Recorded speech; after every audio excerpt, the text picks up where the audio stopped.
하지만 현실에서 생긴 수많은 문제들과 이를 겪어야 하는 학생 및 선생님들의 목소리를 고려한다면 제도적 개선이 필요하진 않을까요?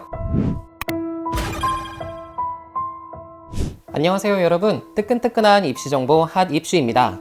이번 시간에는 당장 올해인 2025학년도부터 도입되었지만 현장에서는 폐지론까지 거론되고 있는 고교학점제의 실태에 대해 살펴보고자 합니다.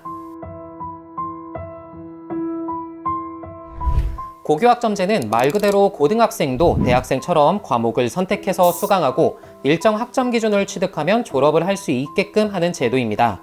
물론 이 제도는 입시와 경쟁 위주의 교육을 완화하고 학생들에게는 학생 선택권 보장 및 맞춤형 교육을 제공하겠다는 취지를 가지고 있습니다.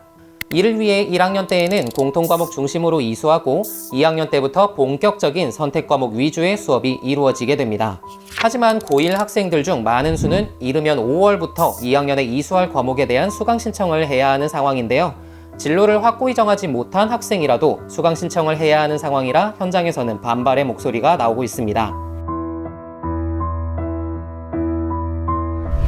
아직 고1인 학생들은 중간에 진로가 바뀌는 것이 오히려 더 자연스러울 수 있지만 고2, 고3 때 진로가 바뀌면 대학 입시에 불이익을 받을 수 있다는 생각에 불안감이 커지고 있다고 합니다.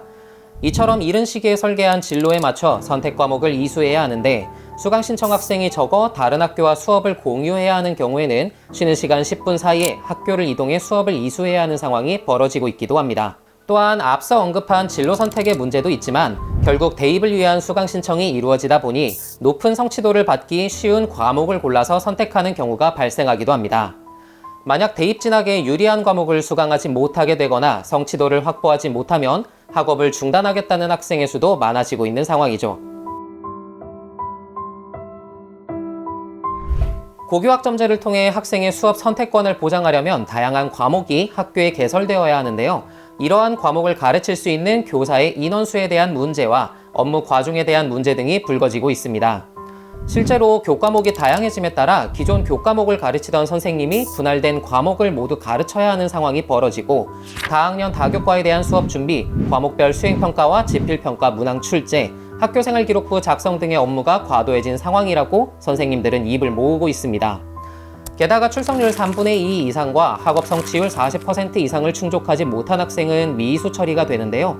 과목 단위로 출결 체크를 해야 하는 출결 시스템의 변화와 미이수 학생에 대한 예방 지도와 보충 지도의 진행 역시 업무 과중으로 이어진다고 말하고 있습니다. 취지는 좋았던 고교학점제, 하지만 현실에서 생긴 수많은 문제들과 이를 겪어야 하는 학생 및 선생님들의 목소리를 고려한다면 제도적 개선이 필요하진 않을까요? 여러분의 생각을 댓글로 적어주세요. 그럼 이번 컨텐츠도 흥미로우셨다면 구독과 좋아요, 알림 설정까지 부탁드립니다. 저는 프라임랩의 데이로였고요. 다음 핫입시도 알차고 유익한 정보로 찾아뵙도록 하겠습니다. 감사합니다.